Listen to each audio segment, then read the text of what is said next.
Μια σαρπαστική μάχη σε εξέλιξη ανάμεσα σε Ραλφ Σουμάχερ και Νίκο Ρόσμπεργκ για τις Toyota και Williams Toyota, με τον Νίκο Ρόσμπεργκ να βρίσκεται στην 12η θέση και τον Ραλφ Σουμάχερ να ακολουθεί.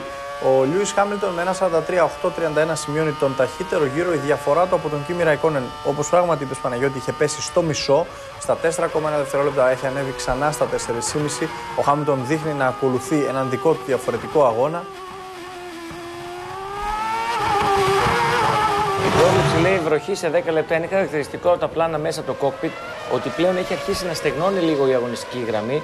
Όλοι οι οδηγοί με την οποιαδήποτε ευκαιρία που έχουν, να φαίνεται και εδώ πέρα που είναι η αγωνιστική γραμμή στεγνή, βγαίνουν εκτός για να φρεσκάρουν λίγο τα ελαστικά τους και το θέμα είναι θα αντέξουν έτσι για 10 ακόμα γύρους μέχρι να αρχίσει η βροχή. Ναι, το ζήτημα είναι ότι οι περισσότεροι άφησαν τα ίδια ελαστικά, έτσι. Επέλεξαν να αφήσουν ακριβώς τα ίδια ελαστικά που προφανώς δίνουν στις μεικτές συνθήκες την καλύτερη απόδοση σε σχέση με το να έβαζαν φρέσκα ενδιάμεσα ελαστικά.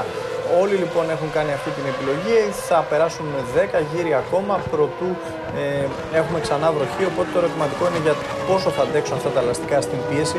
Η πίστα της Σανκάι στον πρώτο και στον 13ο, στην πρώτη και στη 13η στροφή φορτίζει ανομοιόμορφα και πάρα πολύ έντονα το εμπρός αριστερό ελαστικό, το οποίο το είδαμε ιδιαίτερα στο μονοθέσιο του Αλόνσο και του Ράικονεν, πάρα πολύ καταπονημένο.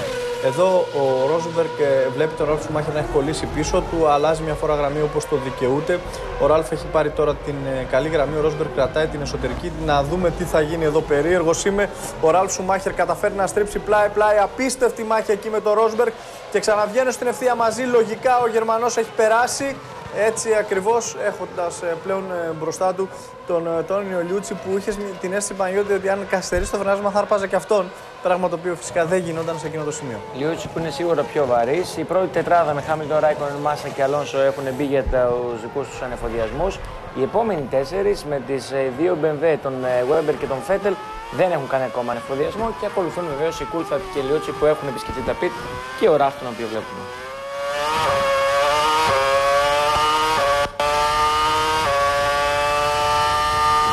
Δίπλα με τον Λιούτσι. Μάλιστα. Κρίμα για τον Ραλφ που έκανε μια φοβερή προσπάθεια μέχρι εδώ και καταλήγει με αυτόν τον τρόπο ύστερα από μια επαφή με τον Τόνιο Λιούτσι. Πήρε τα ρίσκα του εκεί ο Γερμανός. Δεν νομίζω ότι μπορεί. Κατάφερε να συλλέξει.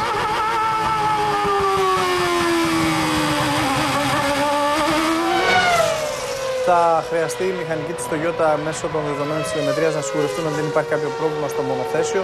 Ο Ραλφ φαίνεται να κινείται αργά. Για να δούμε εδώ τι ακριβώς έχει συμβεί.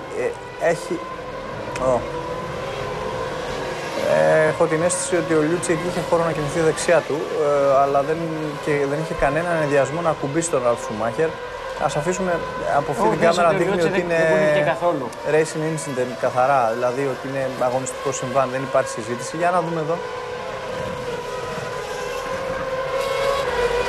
Έχει περάσει ο Ραλφ μπροστά. Ο Ραλφ έχει περάσει μπροστά σε αυτό το σημείο και ο Λιούτσι τον χτυπάει. Δεν είναι δικιά μας δουλειά να κρίνουμε. Οι αγωνοδίκες είναι αυτοί που θα αποφασίσουν αν χρήζει η περαιτέρω ανάλυση στο συμβάν και αν υπάρχει λόγος για κάποια ποινή.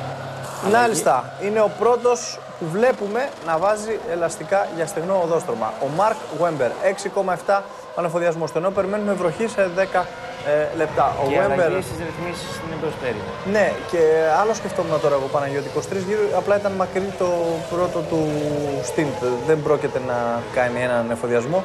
Αναρωτιέμαι αν υπάρχει ομάδα η οποία θα πάει σε έναν εφοδιασμό. Εδώ ο Βέμπερ βλέπετε και προφανώς θα χάσει 3 θέσεις από τις 2 Ρενό και τον Μπάτον, καθότι πρέπει να πάρει το feeling από τα ελαστικά για στεγνό οδόστρωμα σε αυτές τις μεικτές συνθήκες. Τι χτύπησαν εκεί, κάπου είδα αριστερά ένα συμβάν. Ναι, δεν ξέρω. Ήταν απλά μια πολύ απότομη κίνηση από τον καμεραμάν που πήρε μια εντολή από τον σκηνοθέτη. Έτσι προφανώς δείχνει να έχει συμβεί. Εδώ χάνει μια θέση ο Μπάτον από τον Φιζικέλα, ο οποίος δεν έχει ανεφοδιαστεί ακόμα, ούτε ο ίδιος ούτε ο Κοβαλάινεν. Να δούμε λοιπόν ποιοι είναι σε στρατηγική ενός pit stop, γιατί από εδώ και πέρα για τις δύο BMW και τον Φέτελ, όπως καταλαβαίνετε όλοι, υπάρχει συζήτηση, έτσι. Πάμε πια σιγά σιγά προς το μέσον του αγώνα. Αν φτάσουμε μέχρι εκεί, λογικά κάποιος που θα γεμίσει με καύσιμα μπορεί να φτάσει μέχρι το τελείωμά του. Το ζήτημα είναι τι θα γίνει με τον καιρό. Ο Wember έβαλε στεγνά ελαστικά, αν έρθει η βροχή σε 10 λεπτά όπως έλεγε η πρόβλεψη, δεν έρθει τελικά. Αυτό θα παίξει κυρίαρχο ρόλο. Έχει σημασία να δούμε την υγρασία που βρίσκεται στο 83% τη στιγμή που σε επανάληψη βλέπουμε πόσο Μπάτον εδώ έχει την δικιά του μάχη με τον Φιζικέλα. Τελικά ο Ιταλός, έχοντας την καθαρή γραμμή, θα περάσει μπροστά. Τους έφυγε ένα λάστιχο από τον Ραλφ Σουμάχερ εδώ των μηχανικών της Toyota και τρέχει εκεί να τους βοηθήσει ένας άνθρωπος της ομάδος από το pit lane και ένας από τους βοηθούς των ανθρώπων ασφαλείας στην πίστα.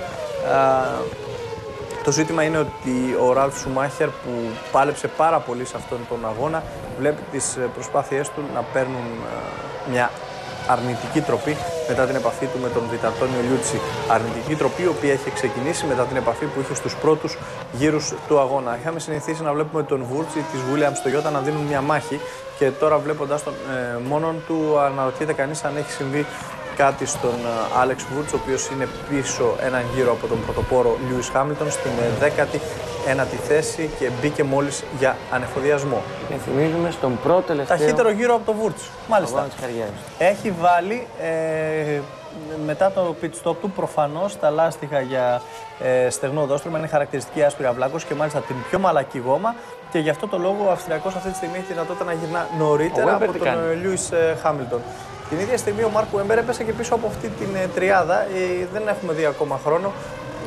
Είναι στο 2.14.333 ο χρόνος του, που αφορά προφανώς την προηγούμενη προσπάθειά του που περιλάμβανε την είσοδο-έξοδο από τα πιτ. Για να δούμε λοιπόν εδώ, είναι μπροστά μας ο David Coulthard, χαρακτηριστικό το άσπρο της σκοτσέζικης σημαίας στο κράνος του, κολλημένος πίσω του ο Γιάρνο Τρούλι και ακολουθεί ο Λιούτσι και ο Ρόσμπεργκ. Είναι ώρα για ανεφοδιασμό στην BMW. Και από ό,τι είδαμε εκεί, ο Λιούτσι έχει κόψει και τη διαφορά με τον Coulthard. Είχαν διαφορά 5 δευτερολέπτων, τώρα είναι στο 1-1 και κάτι. Για να δούμε τι θα κάνει λοιπόν ο Κούμπιτσα. Είναι 25ος γύρος. Και πόση ώρα θα διαρκέσει ο ανεφοδιασμός. Όχι. Απλά μιλάμε για μακρύτερο πρώτο στήμα. Δεν υπάρχει συζήτηση για στρατηγική η οποία θα τον βοηθήσει να φτάσει μέχρι το τέλος. Και πλέον όλοι πάνε και βάζουν ελαστικά για στεγνό. Είδαμε και τον Κούμπιτσα. Αυτή δείχνει να είναι η καλύτερη επιλογή αυτή τη στιγμή. Τώρα, Χάμιλτον, Ραϊκόνεν και οι υπόλοιποι και Μάσα είναι με. Και ο Μπαρικέλο το ίδιο. Ελαστικά ενδιάμεσα και μάλιστα ιδιαίτερα ταλαιπωρημένα. Ανεφοδιασμός για τους υπολείπους. Φαίνεται ότι όσοι είχαν στρατηγική με περισσότερο καύσιμο βρίσκονται σε πλεονεκτική θέση αυτή τη στιγμή. Ας πούμε ο Κουμπίτσα που ήταν στην 6η θέση και υπολείπονταν 38 δευτερόλεπτα από τον Χάμιλτον.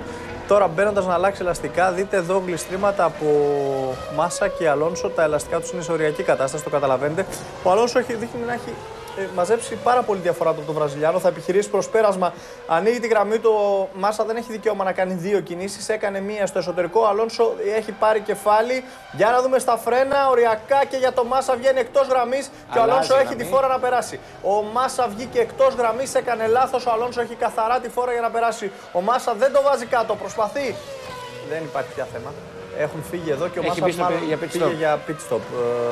Να αλλάξει λάστιχα. Και βέβαια έχοντας μπει λίγους γύρους πριν ξανά, καταλαβαίνετε ότι δεν είναι το ενδεδειγμένο. Και μήπως όμως βάλει και αρκετό καύσιμο. Για να δούμε τι θα κάνουν. Αλλά είσαι διαλυμένα τα εμπρός ελαστικά του. Στεγνά τώρα. Και καύσιμο. Καύσιμο. 8,2 και έχει 30 γύρους. Αν ρίξουν μια ματιά στρατηγική της BMW με τον Κουμπίτσα, θα έλεγα ότι οι άνθρωποι της Ferrari θα πρέπει να επανεξετάσουν τις επιλογές τους, οι οποίες για δεύτερο συνεχή αγώνα υποβροχή είναι υπό έλεγχο. Νόμιζα ότι θέλεις να ξανακοιτάξεις το κινητό για κλείσει εδώ Ρος Μπρον. Και αυτό σωστό. Συζητούν σε ποια θέση θα επανέλθει ο Βρετανός μετά τα όσα συνέβησαν πέρυσι, την αποχώρηση του Μίκαελ Σουμάχερ, ζήτησε να ξεκουραστεί και ο Ζαν Τόντ επιβεβαίωσε ότι υπάρχουν διαπραγματεύσεις για το αν θα έρθει ξανά ο Ρος Μπρον στην ομάδα και σε ποιο ρόλο. Μπορεί να είναι και στο ρόλο του Ζαν Τόντ ή θα εφεύρουν πάγια τακτική αυτή όταν δεν μπορούν να σου δώσουν την ίδια θέση, να σου αγγίξουν με περισσότερα λεφτά, σου δίνουν έναν άλλο τίτλο. Δημιουργούν έναν τίτλο. Ο τελευταίος τον οποίο το κάνανε όμως σου δημιούργησε ένα σκάνδαλο, ήταν ο Στέπνεϊ. Έτσι ακριβώς. Και βέβαια αν ήταν εδώ, ο Χάμιλτον βραδιπορεί. Προσωρινά.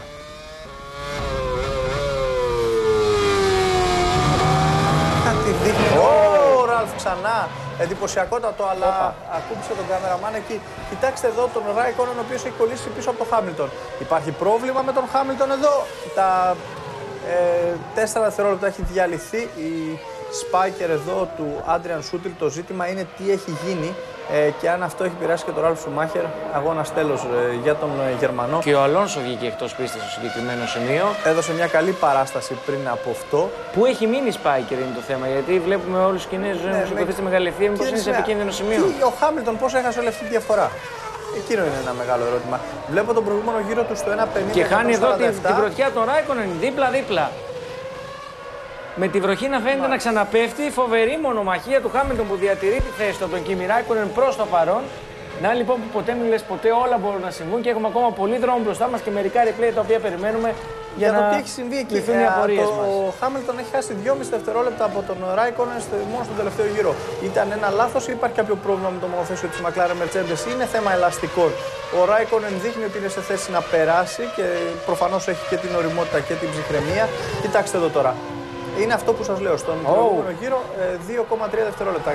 Ίσως η φθορά των ελαστικών είναι έχουν και οι δύο το ενδιάμεσα, υπενθυμίζουμε. Έτσι, τα έχουν αφήσει από την αρχή του αγώνα. Μάλιστα. Για να δούμε εδώ αν ο Ράικονεν έχει καλύτερη σταθερότητα στο φρενάρισμα. Εδώ είναι η ευκαιρία για να προσπεράσει. Η υψηλότερη τελική ταχύτητα είχε, έτσι όπως είδαμε χθες. Θα αλλάξει γραμμή, τώρα θα βγει αριστερά ο Φινλανδός. Είναι λογικό αυτό και τώρα εδώ στα φρένα τι γίνεται. Ο Χάμιλτον παίρνει τελευταία στιγμή την καθαρή γραμμή. Ο Ράικονεν δεν δείχνει εδώ διατεθειμένος να ρισκάρει οτιδήποτε με ένα καθαρό σταθερό φρενάρισμα. Πάει να αλλάξει ξανά τη γραμμή του. Κίτρινη σημαία που τους λέει ότι δεν μπορούν να προσπεράσουν εδώ. Θα αναγκαστούν. Και λάδια. Υπάρχει ολισθηρότητα στο οδόστρωμα. Είναι το κομμάτι εκεί που έφυγε. Ο Χάμιλτον έκανε λάθος. Ο Ράικονεν έχει περάσει. Δεν μπορώ να φανταστώ έναν τρόπο που ο Χάμιλτον θα μείνει μπροστά εδώ. Ο Ράικονεν πρέπει να έχει περάσει. Κι όμως δεν μπορεί. Δεν μπορεί να επιταχύνει ούτε ο Φινλανδός. Απίστευτο. Γλιστρώντας το πλαστικό κομμάτι, ο Χάμιλτον καταφέρνει να μείνει. Ο Ρόσμπεργκ είναι στην αιμοπαγίδα. Προφανώς λίστραγε και ο Ράικονεν. Δεν μπορεί να υπάρξει άλλη εξήγηση. Θα δούμε και ένα replay εκεί. Ο ληστηρότητα του οδοστρώματος δεν ξέρω αν η Spiker ή κάτι άλλο έχει γεμίσει με λάδια εκεί το οδόστρωμα ή έχει συμβεί κάτι άλλο. Κοιτάξτε εδώ, ο Ράικονεν πιέζει σε όλο το αργό κομμάτι παίρνοντας διαφορετικές γραμμές από τον Χάμιλτον που παραμένει ζωντανός. Ήταν εντυπωσιακό το πώς κατάφερε να επιταχύνει εκεί και να σταθεροποιηθεί. Και να παραμείνει στη θέση του. Κοιτάξτε πόσο γλιστράει το πίσω μέρος του McLaren Mercedes.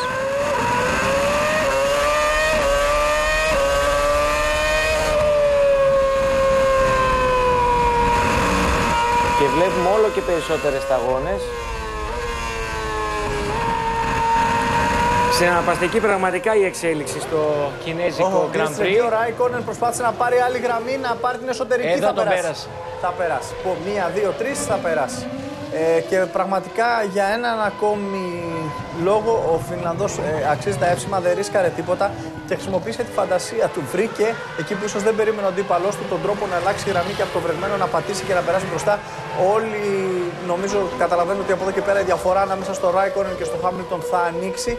Θα ανοίξει σημαντικά. Για να δούμε εδώ πώς το φαντάστηκε ο Ράικονεν, τι έκανε. Λάθος. Διόρθωση. Δεν έχω την αίσθηση ότι έκανε λάθος. Πλασαρίστηκε κλειστά στο βρεγμένο. Προσπάθησε να κρατηθεί εκεί, πλασαρίστηκε κλειστά στο βρεγμένο και εκεί κατάφερε να περάσει τον Χάμιλτον που άνοιξε σε αυτή τη στροφή. Αυτό και αν είναι σάντουιτς. Μάλιστα. Και γι' αυτό βρέθηκε εκτός. Είδαμε νωρίτερα το replay.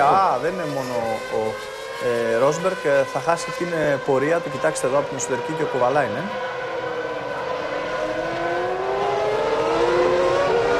Μάλιστα. Και ο Kovalainen και ο Ρόσμπεργκ εκτός, μόνο Φιζικέλα επιβίωσε από αυτό. Παίρνουμε ένα σύντομο διαφημιστικό διάλειμμα και επιστρέφουμε για τους τελευταίους γύρους.